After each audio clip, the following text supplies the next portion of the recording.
Halo, kali ini saya akan membahas mengenai tata bahasa atau bunpo Honyarara te Hajimete.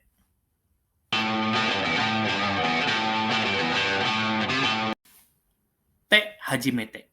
Nah, te Hajimete ini diikuti oleh verba atau kata kerja bentuk te, kemudian Hajimete. Penjelasannya, Izen wa shitakoto naku Hajimete taiken shite wakata koto. Mata wa Hajimete kiga suita koto ni suite arawasu bunpo. Artinya, jadi tata bahasa atau bunpo THJMT ini menjelaskan suatu pengalaman pertama yang sebelumnya belum pernah dialami. Dan dengan pengalaman tersebut membuat kita paham dan sadar akan suatu hal. Jadi singkatnya, menjelaskan tentang pengalaman pertama yang sebelumnya belum pernah dialami, oleh karenanya kita mengerti suatu hal, suatu value, suatu nilai, dan lain-lain. Contoh,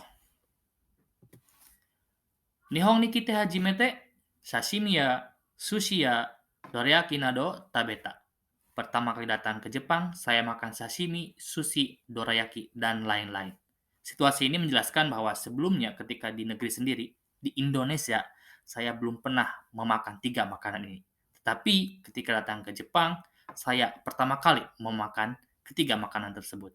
Oleh karenanya, saya jadi tahu rasanya dari masing-masing makanan. Nihon ni kite hajimete sashimi ya sushi ya dorayaki nado tabeta. Pertama kali datang ke Jepang, saya makan sashimi, sushi, dorayaki, dan lain-lain. Contoh selanjutnya, Wandia sensei ni oshiete itadaite hajimete Nihongo no omoshirosa ga wakarimashita. Akhirnya, setelah diajari oleh Wandia sensei, saya jadi mengerti asyiknya belajar bahasa Jepang.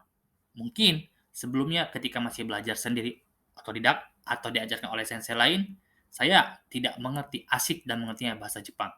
Baru pertama kali merasakannya ketika diajari langsung oleh Wandia sensei. Hitori gurashi o shite hajimete ryoshi no arigatasa ga wakarimashita.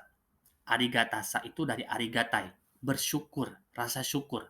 Sa di situ adalah sufiks atau imbuhan akhir yang menunjukkan level. Pertama kali hidup sendiri membuat saya paham rasa syukur adanya kedua orang tua. Ketika kita masih tinggal di rumah, segala sesuatunya pasti diurusi oleh orang tua.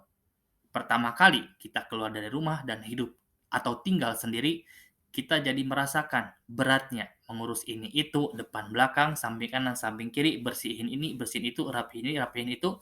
Oleh karenanya, kita bersyukur bahwa kehadiran atau adanya orang tua itu membuat hidup kita lebih ringan. Dan itu pertama kali dirasakan oleh saya sendiri atau mungkin teman-teman yang juga perantau ketika kita hidup sendiri, jauh dari orang tua. Oke, selanjutnya. Anggap saya seorang ibu yang melahirkan anak. Kodomo unde hajimete haha no suyosa ga wakatta. Setelah saya melahirkan anak sendiri, saya jadi paham kuatnya seorang ibu. Contoh terakhir. Nihongo no sosetsu wo yonde hajimete imamade no benkyou wa zenzen tarinakatta to kizuita. Pertama kali membaca novel dalam bahasa Jepang membuat saya sadar bahwa belajar bahasa Jepang selama ini masih sangat kurang. Apa yang sudah saya pelajari ternyata tidak cukup untuk membuat saya bisa membaca novel dalam bahasa Jepang. Dan itu pertama kali saya rasakan ketika saya pertama kali membaca novel bahasa Jepang. Jadi masih mau baca novel bahasa Jepang?